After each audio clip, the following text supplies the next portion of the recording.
दोस्तों, आपने भी सुना होगा कि मनुष्य को अपने हर अच्छे बुरे कर्मों का फल भोगना पड़ता है। और जिस तरह से बच्चों के हर बुरे अच्छे कर्मों का फल माँ बाप को मिलता है, उसी तरह से माँ बाप के कर्मों का फल बच्चों को भोगना पड़ता है।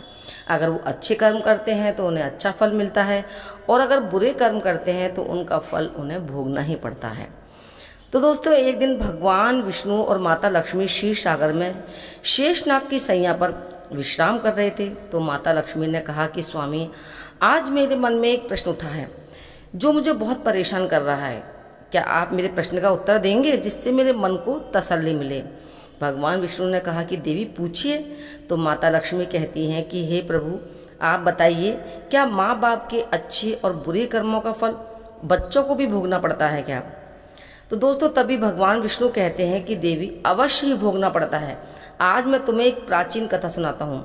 उसे सुनने के बाद तुम्हें ये पता लग जाएगा कि किस तरह से माँ बाप के अच्छे और बुरे कर्मों का फल उनकी संतान को मिलता है, या फिर बुरे कर्म होते हैं तो भोगना पड़ता है।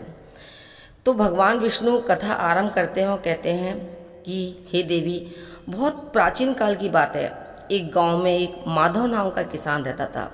वो बहुत ही गरीब था, किस तरह से मेहनत मजदूरी करता और उससे वो 25 रुपये कमाता था। उन 25 रुपये में से रोज़ वो 10 रुपये का दान करता और 15 रुपये में अपने परिवार को पालता पोसता। तो ऐसा करते करते बहुत समय बीत गया। उसके 2 बेटे भी हो गए और उसके परिवार में कुल 4 लोग हो गए थे, दोनों पति पत्नी और 2 उनके बेटे। तो अब उन किसान को उनके पालन पोषण में समस्या होने लगी, क्योंकि सदस्य ज़्यादा हो गए थे और महंगाई बढ़ गई थी। तो भगवान विष्णु माता लक्ष्मी से कहते हैं कि देवी, एक दिन बेटे ने अपने पिताजी से कहा कि पिताजी, आप रोज़ 25 रुपये कमाते हो, उसमें से आप रोज़ 10 रुपये तो रोज़ दान कर देते हो, और 15 रुपये में कैसे घर का गुजारा होगा? तो किसान अपने बेटे की जब बात सुनता है तो सुनकर वो चुप हो जाता है। लेकिन किसान की पत्नी अपने बेटे से कहती है कि तुम्हारे पिताजी 25 रुपये में से 10 रुपये दान करते हैं और 15 रुपये में घर का खर्चा चलाते हैं, लेकिन वो दान किसी और के लिए नहीं, तुम्हारे लिए करते हैं। तो वो दोनों बेटे इस बात को सुनकर चुप हो जाते हैं, क्योंकि वो इस बात को समझते नहीं थे कि कैसे घर गृहस्थी चलाई जाती है। तो दोस्तों, फिर भगवान विष्णु कहते हैं माता लक्ष्मी से कि इस तरह से समय बीतता चला गया और किसान के दोनों बेटे भी धीरे धीरे बड़े होने लगे। अब एक दिन किसान काम करके जब घर आ रहा था तो सांप के काटने की वजह से उसकी मृत्यु हो गई। जब किसान की पत्नी को अपने पति की मृत्यु की खबर मिली तो पत्नी को दोनों बेटों को बहुत दुख हुआ। तब एक दिन किसान के दोनों बेटों ने अपनी माँ से पूछा कि माँ, हमारे पिताजी कहाँ चले गए? तो किसान की पत्नी ने कहा, बेटा, तुम्हारे पिताजी हम सबको छोड़कर भगवान भोलेनाथ के पास चले गए हैं। बेटे, जब तुम्हारे पिताजी थे रोज 25 रुपये कमाते थे, उसमें से वो 10 रुपये का दान करते थे और 15 रुपये में अपना घर का खर्चा चलाते थे। लेकिन माँ, अब हमारा पालन पोषण कैसे होगा? हम क्या करें? कौन हमारा पेट भरेगा? तो माँ ने अपने दोनों बेटों से कहा कि बेटा, गरीब का कोई सहायता नहीं करता, सभी उससे दूर भागते हैं कि कहीं ऐसा ना हो कि पैसे मांग ले। केवल भगवान होते हैं जो गरीबों के सहायक होते हैं। फिर बेटों ने अपनी माँ से कहा कि माँ, ऐसा मत सोचिए, हम दोनों भाई भगवान भोलेनाथ के पास जाएंगे, अपने पिता को वापस लेकर आएंगे, क्योंकि वो बहुत दयालु हैं। हमारे दुखों को देखकर उन्हें हमारे ऊपर अवश्य ही दया आएगी और वो हमारे पिताजी को हमारे साथ भेज देंगे। तो वो नन्हे बच्चों की बात सुनकर माँ ध्यान नहीं देती उनकी तरफ। लेकिन एक दिन किसान की जो पत्नी थी अपने दोनों बेटों को छोड़कर काम करने चली गई, क्योंकि पति के ख़त्म होने के बाद अपने दोनों बच्चों के पालन पोषण के लिए वो मेहनत मजदूरी करने लगी थी। जब माँ काम करने चली गई तो दोनों बेटों ने सोचा कि क्यों ना भगवान शंकर के पास जाएं, कैलाश पर्वत पर अपने पिताजी को उनसे वापस लेकर आएं। ऐसा सोचा उन्होंने और पिता को लेने के लिए वो दोनों भाई अपने घर से चल दिए। उन दोनों भाइयों को चलते चलते बहुत समय बीत गया, बहुत थकान हो गई थी उनको। तो उन्हें एक बहुत विशाल बरगद का पेड़ दिखाई दिया। वो उसकी छाया में आकर खड़े हो गए और सोचा कि इस पेड़ की छाया में थोड़ा विश्राम कर लेते हैं। तभी उस बरगद के पेड़ ने इंसान की आवाज़ ने कहा कि बच्चों, तुम लोग कौन हो, कहाँ जा रहे हो? क्योंकि मेरी छाया में इतने कोमल तुम्हारे जैसे बच्चे नहीं बैठे हैं। तो दोनों बेटों ने कहा कि हम किसान के बेटे हैं, अपने पिता को लेने के लिए कैलाश पर्वत पर भगवान भोलेनाथ के पास जा रहे हैं। तो बरगद के पेड़ ने उन बच्चों की बात सुनी तो कहने लगा कि देखो बेटो, तुम मेरे लिए भी भगवान भोलेनाथ से एक प्रश्न पूछ कर आना। उन्होंने पूछा क्या? कि मैं कई वर्षों से यहाँ लगा हुआ हूँ, लेकिन मेरा एक पत्ता ना तो ज़मीन पे गिरता, ना मेरी डालियाँ सूखती। मैं कितने वर्षों से यहाँ खड़ा रहा और कब तक खड़ा रहूँगा? मैंने ऐसा कौन सा पूर्वजन्म में पाप किया है कि मुझे इस योनि से मुक्ति नहीं मिल रही? क्या कारण है इसका? तो उन दोनों बच्चों ने कहा कि ठीक है, हम भोलेनाथ से आपका ये सवाल जरूर पूछ के आएंगे। तो भगवान विष्णु जब फिर माता लक्ष्मी से कहते हैं कि देवी, इतना कहकर वो दोनों बच्चे आगे चल दिए। चलते चलते उन्हें एक बहुत ही भयानक बड़ा लंबा सा सांप मिला। उस सांप को देख कर के वो दोनों बच्चे डर की वजह से कांपने लगे और भागने लगे। तभी उस सांप ने मनुष्य की आवाज़ में कहा कि बच्चों, तुम डरो मत, बस मुझे इतना बताओ कि तुम कौन हो, कहाँ जा रहे हो। तो बच्चे उस सांप के पास गए और हाथ जोड़कर उन्होंने कहा कि हम दोनों किसान के बेटे हैं, हम दोनों जुड़वा भाई हैं और भगवान भोलेनाथ के पास कैलाश पर्वत पर जा रहे हैं अपने पिता को लेने के लिए। तो सांप ने कहा कि बच्चों, तुम भगवान भोलेनाथ से मेरा एक सवाल पूछना। मैं कई वर्षों से यहाँ पड़ा हुआ हूँ, ना मेरे शरीर में इतनी जान है, मुझसे चला भी नहीं जाता, मैं थोड़ा भी चल फिर नहीं सकता। आखिर में मैंने अपने पूर्व जन्म में ऐसा कौन सा पाप किया है कि जिसकी वजह से मुझे इस योनि से मुक्ति नहीं मिल रही है? तो उन बच्चों ने कहा कि ठीक है, हम भगवान भोलेनाथ से आपका ये सवाल जरूर पूछ कर आएंगे। तो भगवान विष्णु फिर माता लक्ष्मी से कहते हैं कि देवी, इतना कहकर वो दोनों बेटे आगे चलने लगे। चलते चलते रास्ते में उन्हें एक सेठ जी मिले। तो सेठ जी ने पूछा कि तुम दोनों कौन हो? इतनी तेज गर्मी और धूप में कहाँ जा रहे हो? क्योंकि तुम बहुत सुकुमार और कोमल लग रहे हो। तब उन दोनों लड़कों ने कहा कि सेठ जी, हम दोनों किसान के बेटे हैं और हम भगवान भोलेनाथ के पास अपने पिता को लेने जा रहे हैं। तो सेठ ने कहा कि अच्छा, तुम भगवान भोलेनाथ से मेरा एक सवाल पूछ कर आना। फिर सेठ जी ने कहा कि देखो बेटा, यहाँ आसपास कोई कुआं नहीं है, मैं कई वर्षों से इस कुएं को खुदवा रहा हूँ जिससे कि आने जाने वाले राहगीरों की प्यास बुझ जाए, लेकिन इसमें इतने वर्षों से कोई पानी नहीं आ रहा। तो पूछ कर आना कि मैंने कौन सा पाप किया है कि इस कुएं पानी नहीं निकल रहा। तब और मैंने बहुत सारा पैसा भी खर्च किया है, क्या कारण है आखिर में? तो उन्होंने कहा कि ठीक है सेठ जी, हम आपसे आपका सवाल भोले बाबा से जरूर पूछ कर आएंगे और लौटते समय आपको इसका जवाब देकर जाएंगे। इतना कहकर वो आगे चल दिए। फिर भगवान विष्णु माता लक्ष्मी से कहते हैं कि देवी, वो दोनों जब आगे चले तो चलते चलते रास्ते में उन्हें एक नदी मिली। वो दोनों भाई धीरे धीरे नदी के किनारे पहुँचे तो नदी में से एक मछली निकली, उनके पैरों के पास आ गई और कहने लगी कि तुम कौन हो, कहाँ जा रहे हो और बिना नाव के क्यों जा रहे हो?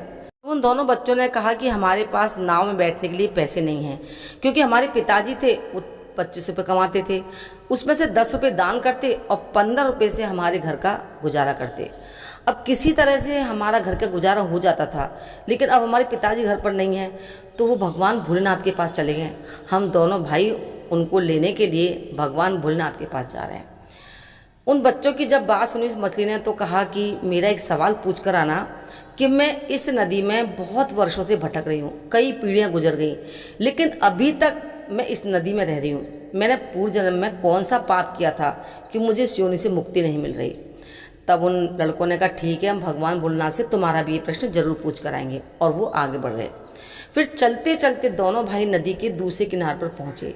दूसरे किनारे पर जब वो पहुँचे तो देखा कि एक मरा हुआ व्यक्ति वहाँ पड़ा हुआ था। दोनों भाई उस मरे हुए आदमी को लांग कर जब जाने लगे तो मरा हुआ आदमी चिल्लाने लगा और कहने लगा, बच्चों तुम कौन हो, कहाँ जा रहे हो? तो जब आवाज़ सुनी उसकी तो कहा कि हम किसान के बेटे हैं, दोनों भाई हैं, कैलाश पर्वत पर भगवान भोलेनाथ से अपने पिता को लेने जा रहे हैं। तो वो मृतक व्यक्ति कहने लगा कि तुम भगवान भोलेनाथ से मेरा भी एक प्रश्न पूछ के आना कि मेरा शरीर कई वर्षों से एक नदी के किनारे पर है। जब कभी भी नदी में पानी की लहर आती है तो मेरा शरीर नदी में चला जाता है, फिर वापस नदी से बाहर आ जाता है, लेकिन ना तो मेरा शरीर सड़ रहा ना गल रहा, मतलब जैसा कि तैसा इतने सालों से। तो मैंने कौन सा पाप किया था पूर्व जन्म में कि मुझे मेरे इस शरीर से मुक्ति नहीं मिल रही? उन बच्चों ने कहा ठीक है, हम तुम्हारा सवाल भगवान भोलेनाथ से ज़रूर पूछ कर आएंगे। और वो दोनों बच्चे आगे चलने लगे। चलते चलते वो कैलाश पर्वत पर भगवान शिव जी के सामने पहुंच गए। उन दोनों ने भगवान भोलेनाथ को प्रणाम किया और कहने लगे कि भोलेनाथ बाबा, हमारे पिताजी जब घर पर थे तो कमाते थे, हमारे घर का गुजारा होता था, लेकिन अब जब वो घर पर नहीं है तो मैं और मेरी माँ बहुत परेशान हैं, क्योंकि हम दोनों भाई और हमारी माँ भूख से मर रहे हैं। अब आप ऐसा कीजिए, जल्दी से उन्हें हमारे साथ घर भेज दीजिए। तो भगवान विष्णु माता लक्ष्मी से कहते हैं, देवी, भगवान भोलेनाथ ने उन दोनों बच्चों की बात बहुत ध्यान से सुनी और फिर कहा कि ठीक है, तुम्हारे पिताजी को घर भेज देंगे। पहले तुम दोनों भाई यहाँ बैठकर आराम से विश्राम करो। और फिर भोजन कराया उन दोनों बच्चों को। फिर पूछा कि अच्छा और कुछ चाहिए तुम्हें? तो दोस्तों, उन दोनों बच्चों ने रास्ते में जो जो उनको मिले थे उनके सवाल भोलेनाथ से पूछे। भगवान भोलेनाथ ने उन सभी के सवालों का उत्तर दिया और कहा कि देखो, जाते समय उन सबको अपने अपने सवालों के उत्तर बताते जाना। और भगवान भोलेनाथ ने ये भी कहा कि तुम अपने घर जाओ, तुम्हारी माँ तुम्हारा इंतज़ार कर रही है, क्योंकि तुम्हारे पिताजी तुम्हारे घर पहुँच जाएंगे। तब दोनों भाई बहुत प्रसन्नता से भगवान भोलेनाथ को प्रणाम करके वहाँ से अपने घर के लिए रवाना हो गए। चलते चलते उन्हें सबसे पहले वही मरा हुआ आदमी मिला जो नदी के किनारे पड़ा हुआ था। उन दोनों बच्चों को देखकर वो चिल्लाने लगा, अरे बच्चों, तुमने मेरा भोले बाबा से प्रश्न पूछा है नहीं? तो उन्होंने कहा कि हाँ, भगवान भोलेनाथ ने ये कहा है कि तुम पहले बहुत बड़े विद्वान थे, लेकिन तुमने अहंकारवश किसी को अपना ज्ञान नहीं बांटा। अब मर गए हो तो ज्ञान अंदर ही अंदर तुम्हारे चल रहा है। जब तक तुम अपना ज्ञान किसी को नहीं बांटोगे तब तक तुम्हारी आत्मा को शांति नहीं मिलेगी। फिर वो मृतक आदमी ने बच्चों से कहा कि अच्छा, ऐसी हालत में मेरे पास ज्ञान लेने कौन आएगा? ऐसा करो, ज्ञान मेरा तुम ही ले लो। और फिर मृतक आदमी ने दोनों भाइयों को जितना भी उसके पास ज्ञान था वो उन दोनों बच्चों को दे दिया। ज्ञान देने के बाद तुरंत ही उसकी आत्मा की मोक्ष की प्राप्ति हो गई और वो दोनों भाई वहाँ से आगे चल दिए। चलते चलते उन्हें वही मछली मिली। मछली ने कहा कि बच्चों, क्या तुमने भगवान भोलेनाथ से मेरा सवाल पूछा था? तो उन्होंने कहा पूछा था। कि क्या कहा भगवान भोलेनाथ ने? तो उन्होंने कहा कि तुम्हारे अंदर अमृत है, इस अमृत को जब तक तुम किसी को नहीं दोगी तब तक तुम इसी तरह से परेशान रहोगी और यहीं नदी में पड़ी रहोगी।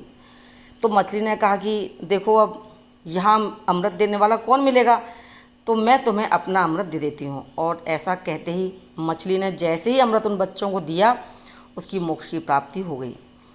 इस तरह से दोनों भाई फिर आगे बढ़ने लगे। चलते चलते उन्हें रास्ते में फिर वही सेठ मिला जो उन राहगीरों के लिए कुआं खुदवा रहा था। सेठ ने जैसे उन दोनों लड़कों को देखा, वो कहने लगा, अच्छा बेटों, तुम लोगों ने भगवान शिव जी से मेरा प्रश्न पूछा?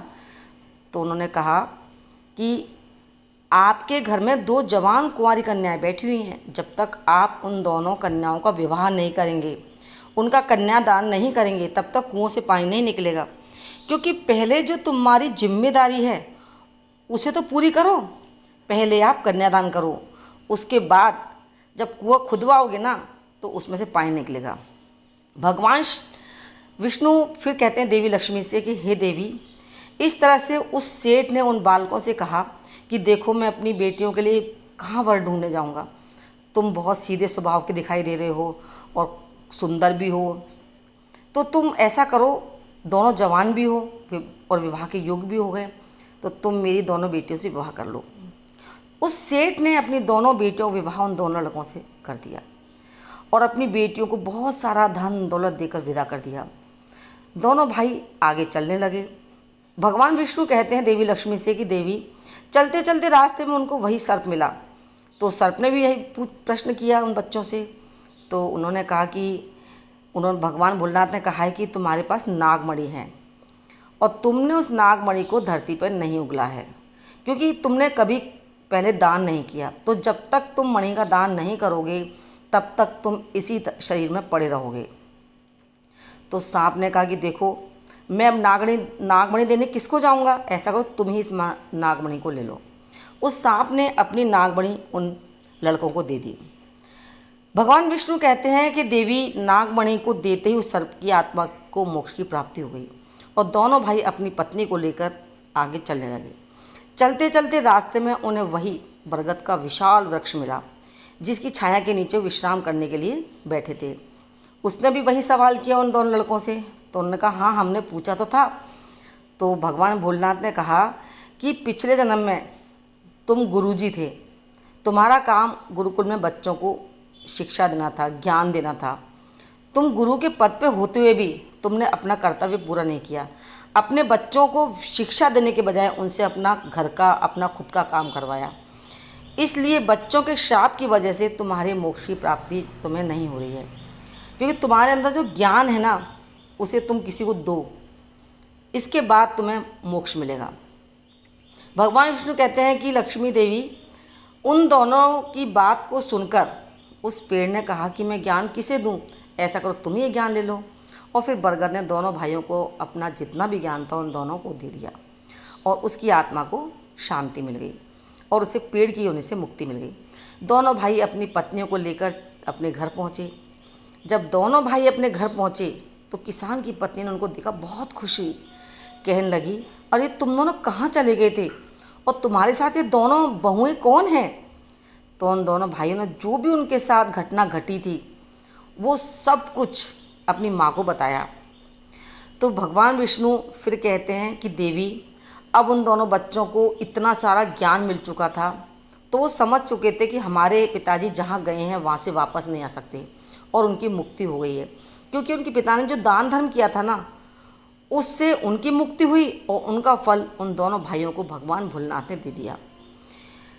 तो भगवान विष्णु फिर माता लक्ष्मी को पूरी कथा सुनाकर कहते हैं कि देखो देवी, माता पिता के अच्छे और बुरे कर्मों का फल उनकी संतान को किस तरह से मिलता है ये तुमने सुन लिया।